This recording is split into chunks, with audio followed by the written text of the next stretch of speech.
Boom, we are back. That's right. Bullish Bitcoin banter and bullshit brought to you by the number one suspects. Who is Mr. All-In, aka the Trillion Dollar Man, Dr. Evil 10%, aka the People's Chump, also aka Sick Note, myself, Sir Never Look, aka the Excellence of Execution, and surprise, surprise, Mrs. No Show is No Show on the post eve of the US election, which is going to be a topical point of conversation for us. So, what's going on? I do wonder whether Miss No Show is wearing her t-shirts. Not quite. White dudes for Kamala. Anything that's on trend,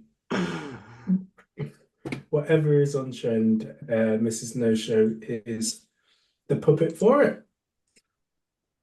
Man, I think We we'll just be glad. We're not even American, but we'll just be glad when there's a decision one way or the other, right? Let's just because the reality, always, like obviously Bitcoin doesn't care either way, right? It's gonna have its impact whether Trump's in power, Kamala's in power, or freaking Elton John is in power. It doesn't really matter. Like the people's spending power and how we decide to store our wealth will be decided on the best asset to do so at the moment. The majority of people use the dollar for that. But we know the tide's turning. But obviously, in the short term, what does the election mean to Bitcoin? And I think that the by and large, I think if I just quickly share this tweet that we got for our first story, I thought it kind of summed it up quite well. Probably slightly shows my bias. But there's someone tweeted here like, this election is wild. One side is Musk, the UFC fighting roster, an army of men with normal testosterone levels who have their entire net worth in Bitcoin. The other side is Mark Cuban, Adam Cockring, they know who he is, but what a name. An army of sexually blackmailed celebrities of low testosterone bears. And it kind of does sum it up quite well. And obviously it's got Bitcoin in there. And I think it's by and large, obviously that's heavily biased towards Trump, clearly. But in that first one, literally, if you almost summed me up, right, I'm a huge Elon Musk fan. Kind of admired him since I was pretty much a kid. I love the UFC and Bitcoin. I'm like, I just have to be a Trump supporter, right? Because Mark Cuban, I actually didn't mind him while she was on Shark Tank, thought he was all right. But recently, what a freaking pussy. I don't even know who Adam Cockring is, but what a dumbass name. And then I'm not Googling that. no, and yeah, and then all the all the celebrities that are coming out in favor of Kamala, like literally, underneath the first post on every single one of these tweets is them hugging Diddy at some like party, and you're like, they are clearly being blackmailed that this stuff's going to come out unless endorsed Kamala. Whereas everyone that's endorsing Yeah. Trump, it's almost like that is the punishment. Like to endorse Trump means you alienate yourself from a lot of people, a lot of opportunity, because you suddenly then are putting yourself side by side, like ironically, with supposedly someone who is a rapist, who is a racist. Because that is what the mainstream view of him is. So by endorsing Trump, you are kind of going, you're putting yourself in that camp and having to defend that. Whereas ironically on Kamala, if you endorse her, it's like, oh, you are the good person. But ironically, probably the only reason you're doing it is because you probably are some type of sexual pervert or rapist in some capacity and Or they you have were dirt on involved you in somehow. and Yeah.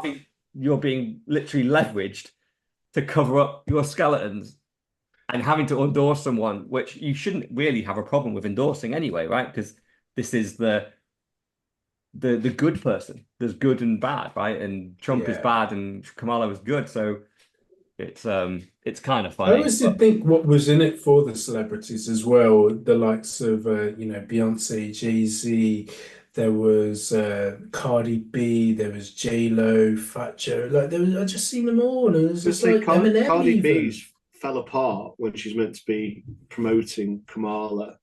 J Yeah. Lo, it's like, well, Diddy. You've she got literally was Jay married Z, to the guy. yeah, Jay Z, Diddy, Beyonce, Diddy. They're Yeah. all in those circles, and it's just like God. It is a bit of conspiracy theory, but you're kind of going, well, it all kind of like links in, doesn't it? I saw a great Yeah. tweet on J-Lo's because J-Lo was obviously crying after that comedian, what's it, Kill Tony Hinchcliffe said that there's a huge amount of trash floating out in the ocean. I've heard it's Puerto Rico, and then J-Lo is from Puerto Rico, so she was pretending to cry that her people as a Latina had been called like Yeah. a load of trash. And there's just a comment on the tweet going, yeah, I should trust Diddy's ex-girlfriend on her advice on who to trust. And it's just you literally have no moral high ground here to go. That you're talking about a comedian's joke that was at a Trump conference, but it was a joke, right? He's calling people trash, but it was a joke by a comedian. Trump didn't even say it. She's crying about that when literally one of the biggest stories in the news right now is your ex-boyfriend during the time you were with him is going to prison for the rest of his life for a whole variety of sexual assault charges in the house that you were in living with him. You have I said do think nothing. some of them are far-fetched though. So one of them in particular is like a RICO charge of sex trafficking. So basically, if you were to fly somebody out overstate or even, get a taxi, like a limo to get them to the house or the party, that's sex trafficking. And I'm Yeah. like, it's not really, is it? You know, Yeah. I know. That's what they're trying America's to a get. bit. Yeah, exactly. Yeah, They call it sex America's a trafficking big place. if people are traveling and then having sex with people. But I mean, sex trafficking is only bad, right? If it's not consensual, surely. Correct, If someone's correct, consensually doing exactly. it, then but then even then, it's like where is consent? Like obviously, selling sex is illegal. But come on, like how many celebrities fly in, a plane full of models to the party? Yeah, yeah. Is that You sex know, they've trafficking? Is that just flying in a load of girls that want a free holiday on a boat, but in exchange, for a everybody good knows time what and they're all exchanging, probably right? got, yeah, exactly. All probably got paid and they all signed the NDA without a gun to their head, etc., and so forth. So yeah. But but yeah, it would be great because I think I must admit, obviously, I don't really care who gets in long term. It literally is meaningless. Right? But I think for Bitcoiners, it, if Trump does win, I can see that that's the start of the bull market. Like that's all time highs coming pretty quick. And obviously the biggest advantage as well is, he's promised at the Bitcoin conference on day one, he will pardon Ross Ulbricht, the founder of Silk Road. So he gets out of prison. Mm. So that'll be a massive win for Bitcoin. We'll have one of our OG kind of Bitcoiners back. And that's something he can't wriggle out of. That's a very individual, obviously his bigger policies of being friendly to Bitcoin, to hodl Bitcoin as an American Yeah. government. All that stuff, I think, is extremely unlikely, and he can't really promise it because there's people Well, that will you kind of control think that. like the holding the Bitcoin is He's already started obviously, selling it. yeah, Yeah, I but was going to say on the that. thing is, Yeah, if he holds some, it's not a massive thing because I think we covered it on the last, well, two ago, where the amount of Bitcoin which the government held was literally a day of running its debt.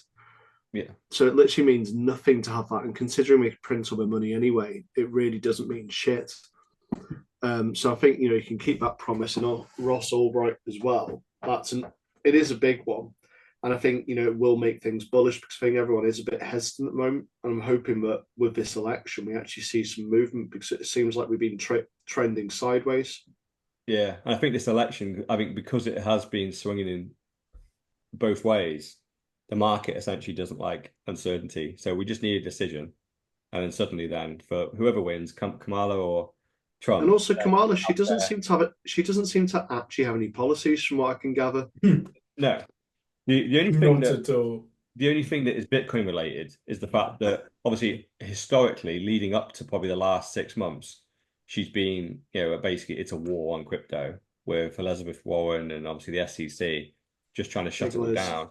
But since Trump endorsed it to such a high level, she's now softened her comments and gone, oh no, we are crypto friendly and we want America to be a place where crypto can shine.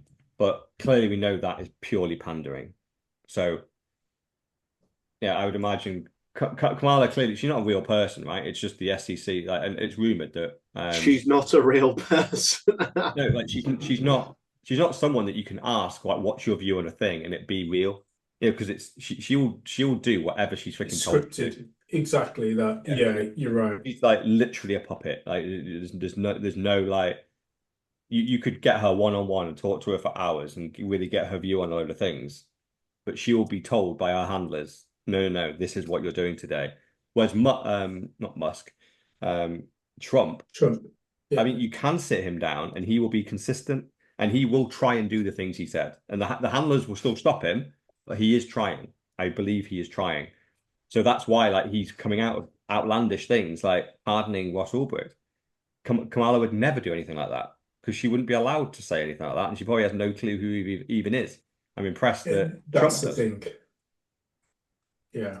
And so that's the one win we can take is like one person gets out of prison who is wrongly imprisoned right now. That's a great win.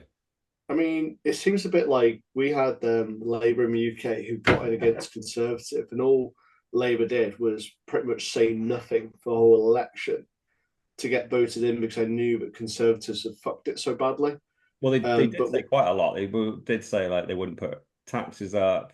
Well, we said some really basic non-committal stuff. They wouldn't increase student fees, and within 3 months of being in, yeah, they've done all that. Taxes have gone up. But they're really non-committal. They didn't say a lot, and it's kind of like, is that going to be the Democrat same approach? Is they're going to bring in lots more regulation, lots more taxes, and they're really just going to go for it if they get in because she hasn't actually said anything. Yeah, oh, it's definitely one Apart of the from she's from a middle class family. Yeah, well, the best, like, because obviously anyone taking over any political party at the moment that's in the West, you know full well that the end of the Ponzi scheme. So printing money has to be a massive policy. So therefore means inflation, therefore means price increases, and you also are going to need to tax people more as well to also try and backfill some of the discrepancy in spending. So no one can say that. So the less you say and the more vague and the more appealing to, because literally Kamala has run on a I'm not as bad as Trump. That's her entire campaign. Is that Trump is a racist, he wants to ban abortion, and he's just not a nice guy. Vote for me. So you don't know what you're actually getting. You're just not getting supposed evil. But yeah, what you got to watch out for is that they'll shoot your squirrel. Oh, it's hilarious, that story. Yeah. They won't bother with the what is it, thefts under $900, but they will shoot your squirrel. Little peanut, just in case for rabies. Yeah, little peanuts. Not forgetting, what was the name of the raccoon? Was it Fred? Was the raccoon called Fred? Yeah, it's hilarious. Yeah, the raccoon was shot as well. Yeah, well, I think they euthanized them, didn't they? They captured them and then kept him for a bit and then it was euthanized. But it is hilarious because you can put as many stories as you want. You can put like the millions of people that have been killed in Gaza. There's 1 million plus people being killed in Ukraine and Russia wars. Like all the poverty, all the homelessness, all the drug addiction, all the child exploitation, sex trafficking of children and stuff. You can publicize all that, which is just true and is right in our face. And by and large, most people will just look the other way or just go, somehow that must be justified, right? But then you show the government coming in and stealing a little pet squirrel and then putting it down. Everyone loses their fucking minds. You just go, how is that your line? How is that the thing? Millions of humans getting bombs dropped on their head, kids getting blown to smithereens. Nothing. Fucking nothing. Still voting for the people that are doing that. They go put a scroll down. God damn it, you crossed the line. Enough is enough. It's and yeah, I think it's a lesson to freaking any political campaign. Just make up a story of like your opposition just killing a kitten or a squirrel or something nice and fluffy, and you'll win. Yeah, it'd be I mean, hilarious if it's a a squirrel and a raccoon aren't even normal pet-friendly pets. They're just like so off-piste. and it's actually pest. Yeah. Yeah, But when they're trained, and obviously everyone's seen the video of how nice that squirrel is, like running around in, like it's clearly very well trained. The story of like you saw the mum run over, the little baby sat there, so he picks the baby up, takes it home, like, and then they just come in one day after years of him having this thing and just go, "This is an illegal pet, yeah, could carry disease." Like, Yeah, and it was after some Karen reported him after she saw one of his videos. yeah, which is a political kind of retaliation, isn't it? Really, Is I it? think, because I think he was an outspoken political guy, wasn't he? Well, everyone's found this woman's information and they're absolutely slaughtering her online. Yeah, I think she's deleted all her social media, hasn't she? But it'd be funny if a whole election, when they go back and analyze this in future years, Mhm. they find out that it comes down to when Peanut was murdered. Yeah, it will be legendary. It's because the timing of it is just couldn't be better, could it? Just literally the weekend before the votes get cast, everyone's just thinking the Democrats killed Peanut though. It's like, yeah. Yeah. wow, like we just need to focus on the little I cuddly. mean, Bigger than the OJ trial. kind of like going back to the actual election. I think I always refer back to it, but it's I forgot his name temporarily. Who's the guy who reported that the CIA was spying on everyone? Oh, Ed Snowden. Yeah, Snowden. When Hmm. he had his short little talk on the Bitcoin conference, he said, vote for someone but don't believe in the cult. And I Yeah, think that's what I'd say anyone who's listening to that, it's something that you should listen to as well, because I think you always say, Mr.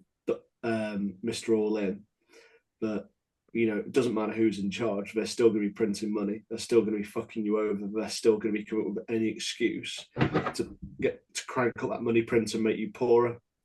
And I think it's literally Trump seems like the best option, but in reality, he's still going to fuck you over. Yeah.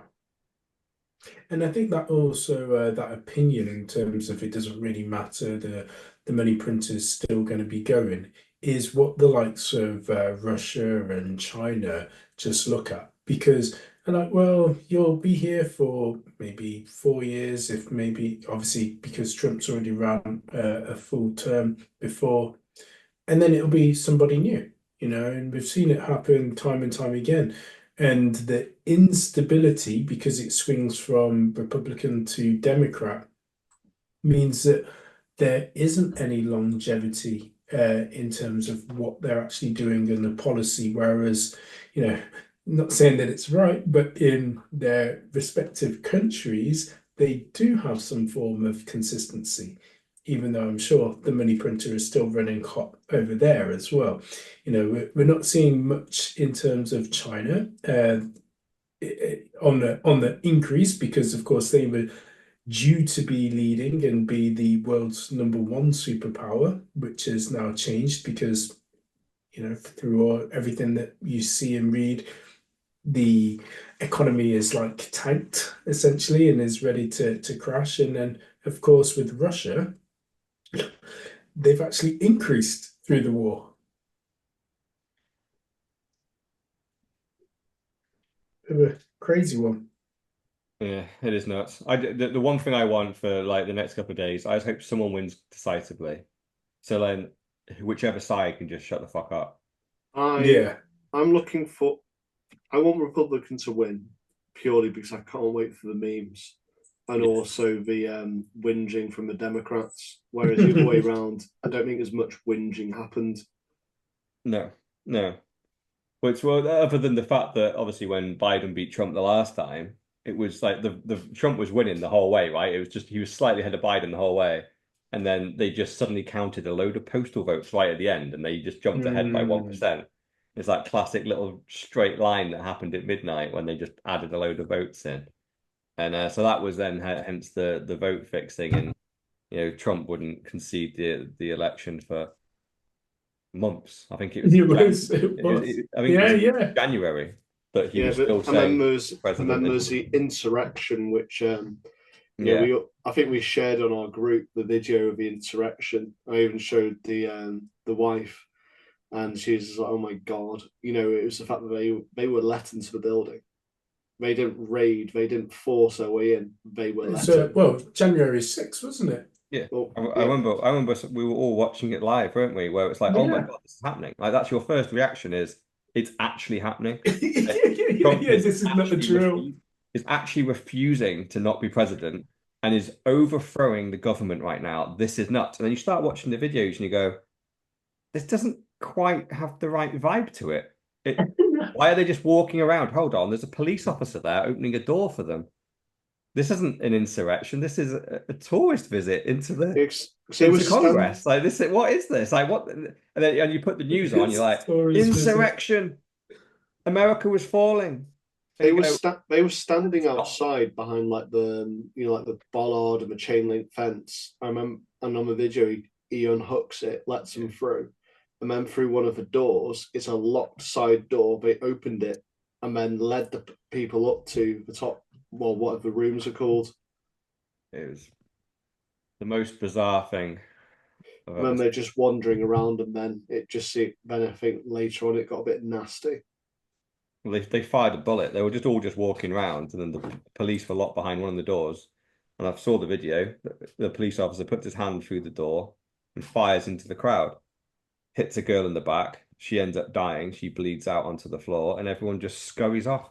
Everyone can't get out of there quick enough because not a single person is armed. So if you're going to perform an insurrection, right, you go with guns. Not a single Especially person's in, gone with them, yeah. which is a bit like, well, they're armed and you're about to overthrow them by force. So where's your guns? Clearly was not a planned insurrection, was it? It was just a protest that was designed to be outside, and then they got let inside. So Yeah. now it's like, well, now they're clearly in the wrong place, walking around opposites. But yeah. Anyway, let's just hope. If we wake up in the morning, Trump wins by a huge margin, by a landslide. Bitcoin goes off on a nice, its merry way, and it's all fun and games. But I think if we wake up and it's a tight victory for Kamala or something, it's just going to be. I'd imagine we'll wake up to quite a red day in Bitcoin land because it's obviously we don't know what she's going to do, but the chances are it's not going to be positive. I saw actually one of the tweets from the Winklevoss twins. And he went, if Trump gets in tomorrow, basically all the exchanges and stuff essentially on their additional spend on regulation and compliance will be near zero, right? It just stays the same. Whereas if Kamala gets in, they just Gemini are expecting $1 billion for the industry of additional spend on regulation and compliance because Wow. that's what they're expecting. Just the noise that they're going to bring that space by making it harder to offer Bitcoin services to the world. Because we know that's the best way to attack Bitcoin, right? Is you just attack the on and off ramps. You don't ever ban it. Banning it gives too much of an easy way to revolt and show that you're authoritarian. Instead, you do it under the guise of protection, and we're protecting vulnerable investors. So now you need to jump through this loophole. You have to put this check in place, that check in place, make sure they do this survey, that survey. Oh, that they can't take too much money out of their bank at a time. Let's limit it to this, this, and this. And before you know it, kind of going all in on Bitcoin is just a thing of the past because you physically can't get your money out of the fiat system into Bitcoin because they will literally block you. But that's all for your own good, though. The only way to go all in would be for paper Bitcoin. Because Oh, yeah, put it in the ETF, put as much as your money into something like BlackRock as you want. Yeah, which, as we know, that is not going in all in on Bitcoin. That's still, or if you really want, you can put all your money into one of the betting companies. oh, exactly. Yeah, deposit it all into Bet365 and put it on red or black, like, and spin that wheel. That's fine. But buying Bitcoin, the soundest money that people have ever created. No, I think we'll limit you to like $2 grand a month. Have you seen a trending topic in politics is too big to rig? I wonder where that came from. Oh, yeah. The people that rigged the elections, probably. Correct, yeah. Yeah. Anyway, should we move on, eh? Yeah. Should we move on from white dudes for Kamala instead to the gigacock? Yeah. It annoys me we're actually still talking about him. I know it annoys me too, but then, and normally he's just doing his normal DCA of Bitcoin, but the motherfucker 2 weeks after saying that self-custody is stupid, right? And you have to be a crypto anarchist to even want to self-custody your Bitcoin. The freaking guy comes out and goes, I'm gonna buy 42 billion of Billion. Bitcoin in 3 years. That's billion, not million, billion. Right? The guy has lost his fucking mind. But this is This is going to be one hell of a, it's shit or bust, isn't it? that accounts for 577,000 Bitcoin, and there's less than that. There's only 492,000 Bitcoin that will be issued during that time. So basically, as each block reward comes out every 10 minutes, just Saylor himself will be buying up every single new issued Bitcoin. And also, if you more. think that the price will probably be up, so say if that averages to buy those at 100 grand, they've Yeah, already you won't get that many, yeah. Yeah, they've bought, what's it, 250 odd thousand of Bitcoin. Yeah. 240 something, yeah. I want to say That's they're what like they're at. averaging like 30 grand or something like that. So Yeah. it would literally triple the spend per Bitcoin. And then the fact that they wouldn't just be buying the same amount, they'd be buying double. Yeah. that. So I looked into it. Saylor himself is a billionaire and has around about 6 billion in terms of like net wealth. Don't know if that also includes his Bitcoin. But MicroStrategy as a business has a debt balance sheet of 3.9 billion, but with the assets under management in terms of the Bitcoin that they hold, it's around about 14 billion. So if they were to go on and obviously acquire all of this, it's just astronomical numbers in terms of raising the money, taking that, putting it on the balance sheet, and giving everybody the playbook of a lifetime.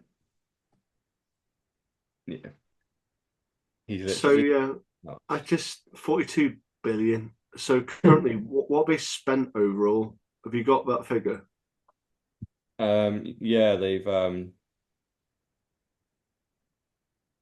essentially what I said, they got Oh, it's 252,000 Bitcoin. 6.851. Yeah, that's what they have, the carrying value of that many Bitcoin for that value. The original cost basis was 9.9 billion and 16. I don't know why it's got two. I don't really understand that. Average cost. So the average cost of their Bitcoin is 39,000. Yeah, that's But right. say if we take it 16 billion, he wants to spend treble that fundamentally. Yeah, it's nuts, isn't it? And obviously It's nuts. there's two things as well. There's like two 21s in there. Yeah. 21 billion of equity and 21 billion of fixed income securities, which we refer to as our 2020, our 21-21 plan. This is just, obviously, 21 is, 21 million Bitcoin. He's clearly picked that number for a reason. And then 42 adds up to, from the Hitchhiker's Guide to the Galaxy, it's the answer to life, the universe, and everything. So he's almost becoming like Musk level of memes for huge numbers that completely changed the game. But yeah, he's clearly like the Microsoft, no, the MicroStrategy stock has been going hellbusters at the moment, and he's clearly just going, let's quadruple down on this strategy. And I mean, the business doesn't even make that money.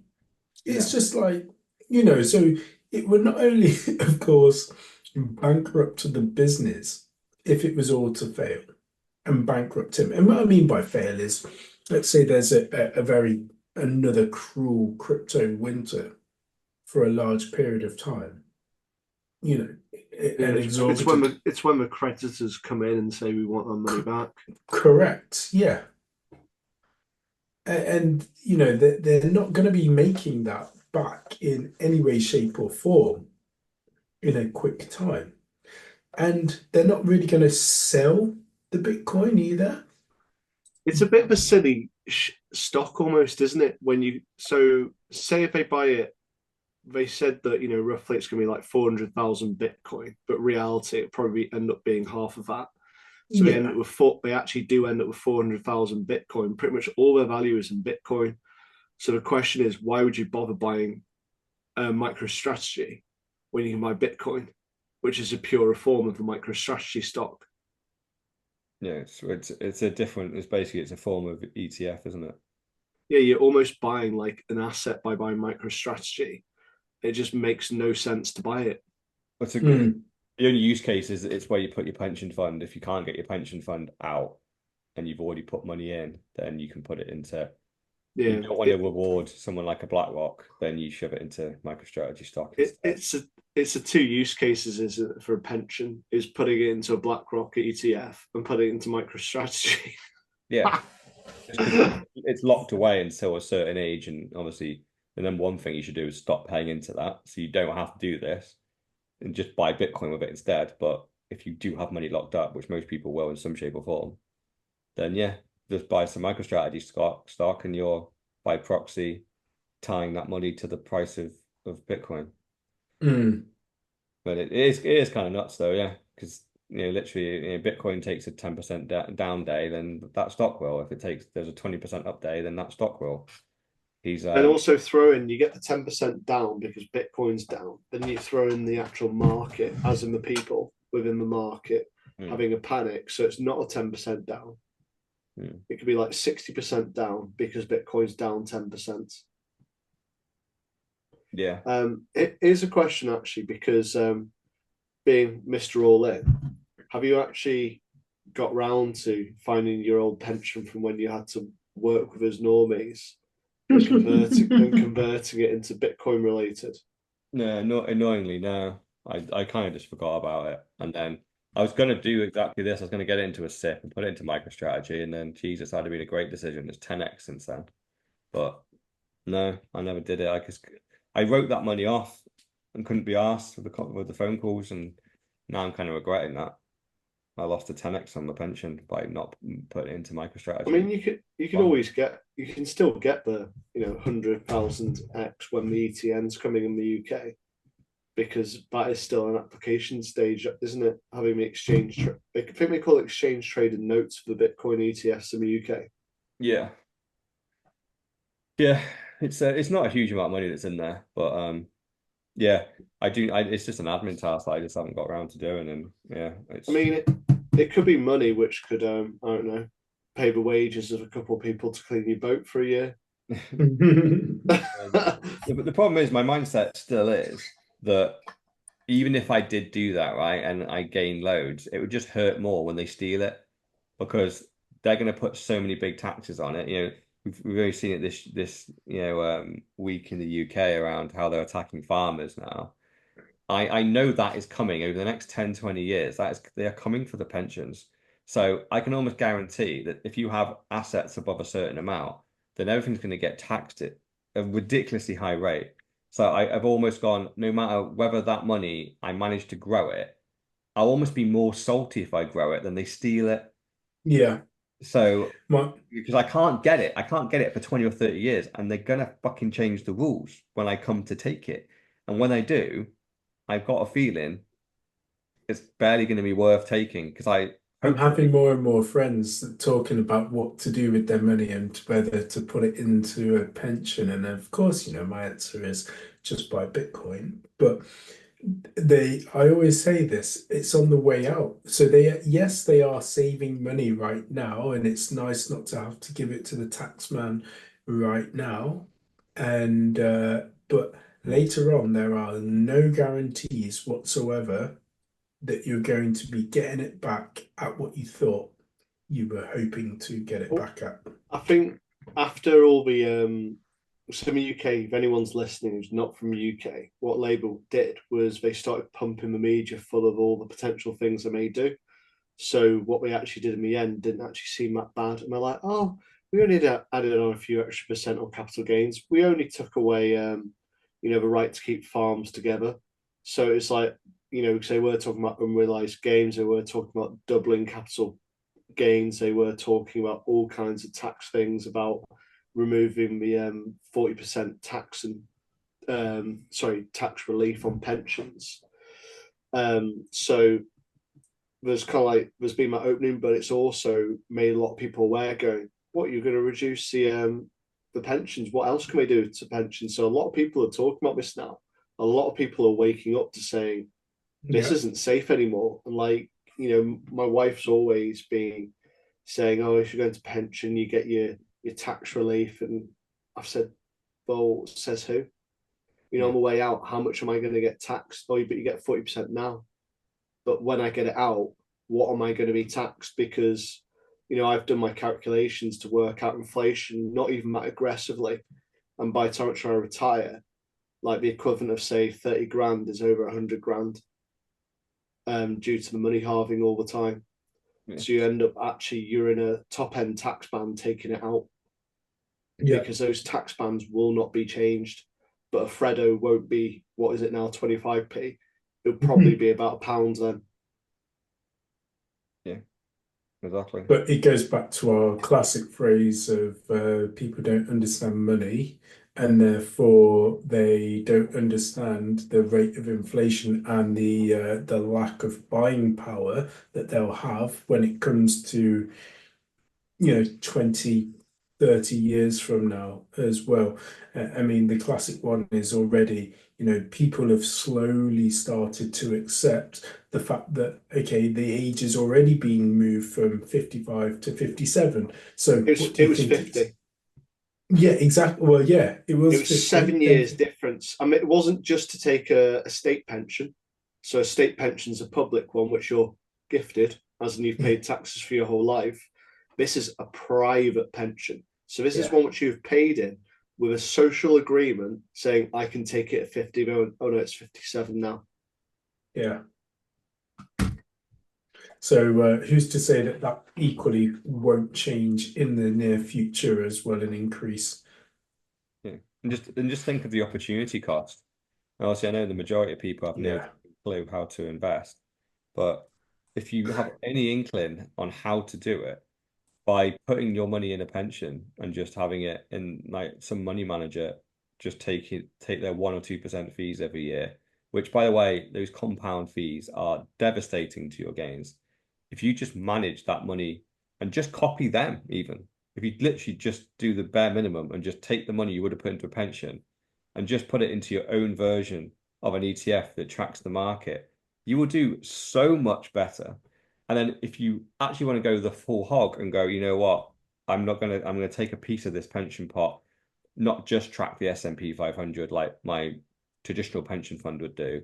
I'm also going to buy some Bitcoin with it and held it as self-custody. Now, and obviously on this side of all this, it's like, yeah, all these tax laws can still come and affect you. But the brilliant thing about at least your Bitcoin is that if they do bring the taxes up so high, it makes it ridiculous to even bother selling it. You can leave, or you have the choice to essentially. Or you start creating a community trading in Bitcoin between you. Yeah. Whereas if it's in a pension fund, you are completely in the system. You literally have to ask for your pocket money. Obviously, I'm managing this for my parents now, and they are so institutionalized that they feel uneasy taking lump sums for the fact that they go, no, but we need this much a month coming in. I'm like, Dad, if you have this pot of cash here, you have that much money coming in every month, right? It's because it's sat here. You can just transfer as much as you want from here into there. Like it's a big pot of cash. You don't have to ask for pocket money, but he doesn't like it. He wants to go, no, I want to tell that company this is how much I want per month. And I go, if you do it that way, if you die earlier, they take the balance. And he'd rather live in this weird society where you are an old age pensioner on pocket money than take accountability for a pot of cash and manage it yourself. It's like you're sensible people. The main reason why people don't take a lump sum is because they can't be trusted and they'll run out and buy a Ferrari and go on a round the world cruise and come back 2 years later skint. You're not going to do that. Right. So Well, it's also that putting this pot, like you said, they're taking fees every year. yeah. You know, if it's 0.5%, it's still 0.5%. And they're putting it in a mixture of bonds, putting it into these various different assets which don't really make any sense, like emerging markets and green and eco, which fucking return negatives. And this is what I've broken my family on, because literally I've been, here's the S&P chart, here's your chart, and then they're taking 2% off you. And we've had the realization across my family, but it's a crock of shit. Am I just being swindled? Yeah. Regardless, even if But have they made the next step of doing something? That's the next thing. So okay, realizing and understanding, but then they're on the journey because action? they're looking at Vanguards and things like that instead. Because with a Vanguard, at least you're paying a fraction of a percent. You're paying 0.02 or something. You got to remember, it took me a year of this podcast to get you guys to start paying into a pension. So give your family a little bit of leeway. Well, this is it. It's on the journey when you actually realise that's fundamentally just a crock of shit. Yeah. Even if you assume that it is tax efficient, you just go, does the benefit in taxes outweigh the amount of money you are behind just tracking the market yourself? And I would argue it doesn't. So that's before you pile in on, well, number one, you don't just have to track the market. And number two, what the hell are the tax laws going to be when you do come to take it out? Because I can guarantee whatever you're modeling it on today, it will be worse by the time we do it. Significantly worse. So it just makes no financial sense unless you just literally want to mollycoddled and give them pocket money and you're happy to be, for that convenience, you take a significantly less money. Whereas you take some accountability for it and trust yourself to not just blow it all, because obviously that's the challenge as well, like locking your money up until you're 57. For a lot of people, you have to do it because they're incompetent with money and they would spend it before they get to retirement age. Take some accountability. Fucking be a grown-up. Stop being a pussy.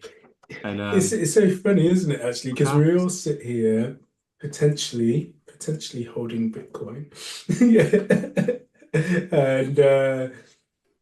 And we have sums that we could easily go out and buy things that we don't really need, but we say to ourselves, like Freddos, like Freddos, or we could potentially go to upstairs at the grill every night for a month, couldn't we?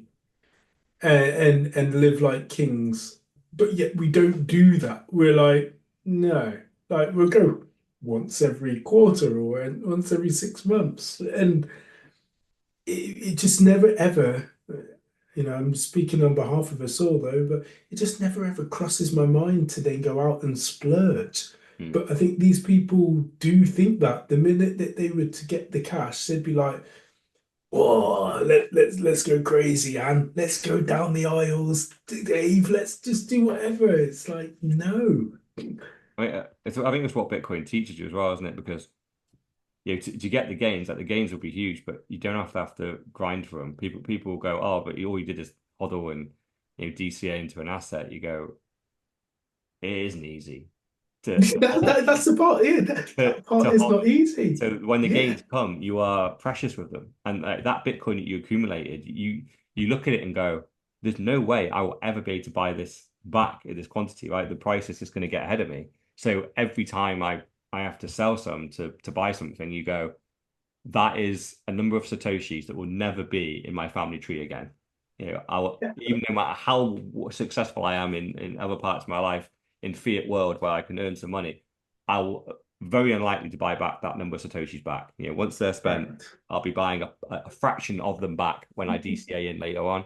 So Yeah. you end up really treasuring them and going, no, the expenses that I spend on need to be wholesome, kind of worthwhile spends. And you're not going to go frivolously. This was money that was earned the hard way. It wasn't like we won the lottery and then you just go out and splunk it over 6 months and go, oh, where did that come from? You know, it's very rare that Bitcoiners end up going that way. This is a long grind over a number of years. But Well, I'm you have sure, those purchases where you just like, oh, I know it's the worst trade of my life, and you just say whatever, and you just do it. But that's very rare, you know, because none of us are, you know, when you bought your house, you was just like, right, I know this is a bad trade. It's not a bad trade because you got an asset out of it. Obviously, great for the family, etc. Life stuff. But thinking, I can't just continue as you were, as you know, just thinking about Mr. All In. So it's one of those things. yeah, you spend freaking 13 years in a one bed flat and you go, it's about time I finally cashed some of this in, bought a family home, right? And then but there's still I'm still looking at this house going, it cost me basically 3 times what I paid, because if I still had the Bitcoin, I would have 3 times. I could buy 3 of these houses now. It Yeah. was the worst trade of my life. It will continue to Yeah. be. It's going to continue to get worse and worse and worse. But when I look at it, I go, what did I get for that? Well, I'm bringing my kids up in a great setting, and I I'll literally go would probably for have topped myself by now if I had 3 kids in this one bed flat. So for my own freaking well-being, I had to freaking buy something, right? Probably not I was quite going to this say big. my worst trade would probably be buying Ethereum back in 2017 at £350 because it was the second asset on Coinbase, you know, the second biggest one. So I bought it instead of Bitcoin at like 6 grand or something like that. So I bought It one. depends obviously how much you bought off it. Well, I bought 350 quid, but it's still, I would have got, what is it, a tenth, no, a 20th of the Bitcoin. So you go 20th of the Yeah. Bitcoin now, which is what, 50 grand. Oh, right, the 20th of a Bitcoin. Yeah. What a grand is that? Yeah, so it'd be 2.5 grand. So it's literally, you know, I would have got 10x off that pretty much. That's probably my worst trade because obviously I bought a house and got into debt slavery before Bitcoin. Yeah. The beautiful thing is, I think a lot of this generational's Bitcoiners, we're just, I honestly think we're moments away from like $1 million Bitcoin, and then I think there will be some unfrugal spending happening because it's just like, yeah, No. we've freaking been we have been. I think at least from potentially at your cycle further on than I was. I mean, there's a lot of people in my era which is like, yeah, we're comfortable, but let's just, you need to be a little bit frugal. I think if we hit a £1 million, $1 million Bitcoin, I'd still be like, Yeah. I mean, Well, that's like, what I mean, because you're a cycle later. For me, being a cycle before, it's silly season now. Yeah, it is. yeah. Yeah. I was gonna say for us, I'd still be like, you know what, I don't need anything. I think you would. I think you would succumb to it eventually. You'd And be amazed how expensive not having a job is sometimes, because yeah, you want to fill your days, don't you? And like you go out and you try something, and then if you've got the money, you go, I think I'll build one of them back at mine. And then it's just like, usually back in the day it would have been, oh, you'll rock down the climbing gym like every Saturday and stuff and spend 10 quid, but instead you're like, I think I have a climbing gym at my place. And you just spend 100 grand on a climbing gym. You're like, there you go. There's that hobby. What else do I want to do? Yeah. Might learn how to fly a helicopter yeah, and buy one. Just why not? Yeah. exactly. So suddenly like certain hobbies that were like other way because obviously the biggest reason why I think a lot of us don't have like hobbies that you can really delve into is time. Yeah, Yeah, it is time. Like I've got little ones which I do here and there, which I probably spend more time on, like cycling, learning how to play piano, just general things like that. Yeah, but once you get rid of your slave wage job that demands, 8 to 10 hours a day, Monday to Friday. Minimum. Yeah. Yeah, that's You know. tread water. You want to get on? Yeah. More. Yeah. And yeah, it's anyway, should we it's a good feeling, like $1 million Bitcoin. I just, oh man, there's so many people that just gonna be beautiful. Oh, actually, I'll tell you what I was doing the other day. I was looking at Bitcoin t-shirts. I was just seeing, I saw one which says, "I told you so." Yeah. That'll be a purchase which I make it when it gets to a good amount. I'll be buying that t-shirt for this pod. It'd be a good t-shirt to wear when you resign.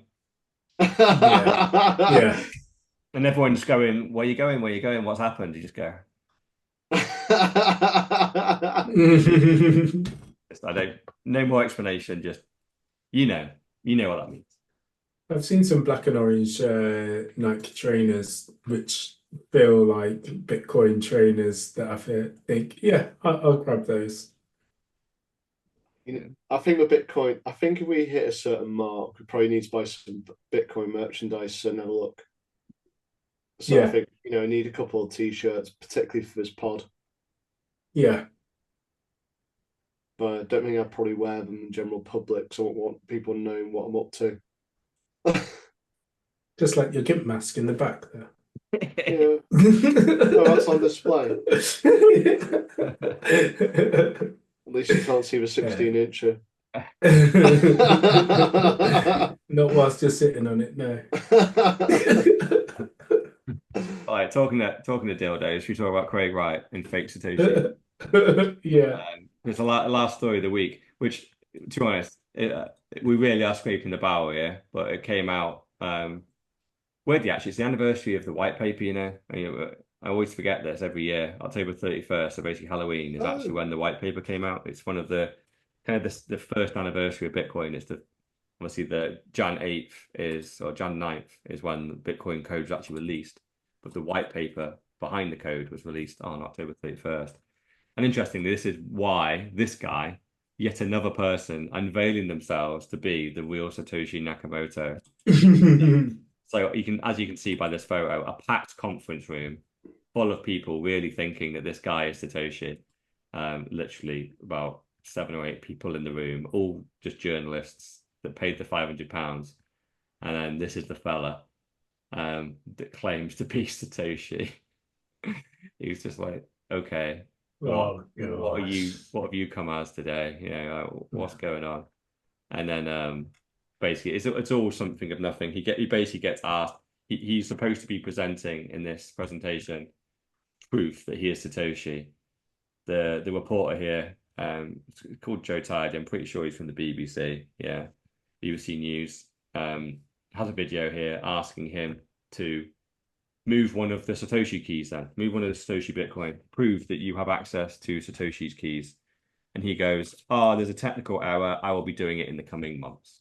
And you just go, "You're full of shit." And he then promptly leaves the conference. And I'm sure the thing is, you don't have to say, "I'm going to move like 5 Satoshis." You won't have to move all the coins. It's not like it's literally move 69 of them or 420 of them, some relevant number. And it's just like, it's like Craig White. It's like, "Oh yeah, I could." And it's just like, "Well, do it then." Yeah. I don't have to prove myself to you. Like, well, you seem to be really trying a lot to prove to your Satoshi, and so just jump into your keys and move a fraction of some Bitcoin to prove that you have access to those wallets.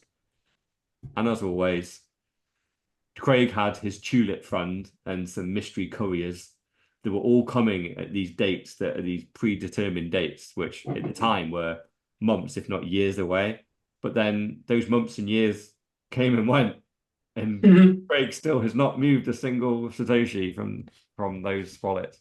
And this obviously the same will happen with reading through his thread, though. There's a claim by the guy who's saying that he's Satoshi, that he invented Britain's Got Talent. I'm pretty sure I read. Who knows? Maybe that's freaking true. But maybe he's saying that he invented a talent show, because that's all it is. But Was he mates with Simon Cowell? Like Simon Cowell just reinvented the talent show. Like it's not even an original idea. That's like Yeah. saying you invented X Factor. It's like that's just a singing contest. That's not an original concept either. It's just it's like, oh, I invented the quiz show. Did you? Did you? Like, like you invented like the format of someone asking others questions. Like, Yeah. You yeah, invented three people sat with buzzers in front of them. yeah. It's like it's just a talent show. Like talent shows have Yeah. existed. Jesus, like back to Shakespearean times. So, Yeah. were And you? before. Were you? Are you like 504? Invented the talent show. Because there's nothing unique about Britain's Got Talent. The absolute fucking melon. But oh man, you got to love these people just trying to get a little bit of kudos, and it's just embarrassing looking at that conference room of literally 7 or 8 people, all just put like literally. He asked them to £500 to attend this as well, which is even Oh more hilarious, right? gosh. Because supposedly this is a What, billionaire. what were the 10 people there?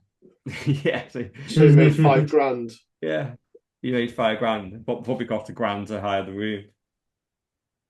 He was obviously expecting hundreds or something, like, oh, it's going to be a bustle here. The only people that attended were the ones that could expense it. Yeah. Indirectly, there were probably all BBC journalists out there, so indirectly, we gave him 5 grand. Yeah, taxpayers. Yeah. Yeah. But yeah, I think that's it. We'll be Right. next by the time this goes out. I reckon most people are not going to know whether it's Trump or Kamala, and we'll either have a big green dildo or a big red dildo. So let's see which way it goes, eh? Yeah, I'm just Fingers hope. crossed. Like I said, I just want that front, that cover picture of white dudes for Kamala. You'd find me a good image and I'll put it on. Otherwise, I'll ask AI to do something. I like AI to do something for white dudes for Kamala. I'll see what AI does, but it seems to be already programmed to not be anti-establishment. But Okay. maybe I won't put white dudes for Kamala, and I just put white dudes, cucked pussy, low testosterone, gimp boys, and then they'll have no no reason to not listen to that. Yeah. That's true. And then I have to clear my search history straight after that because it looks. The missus would be like, "What the hell are you searching this for?" Again. I was gonna say she already knows you're a pervert.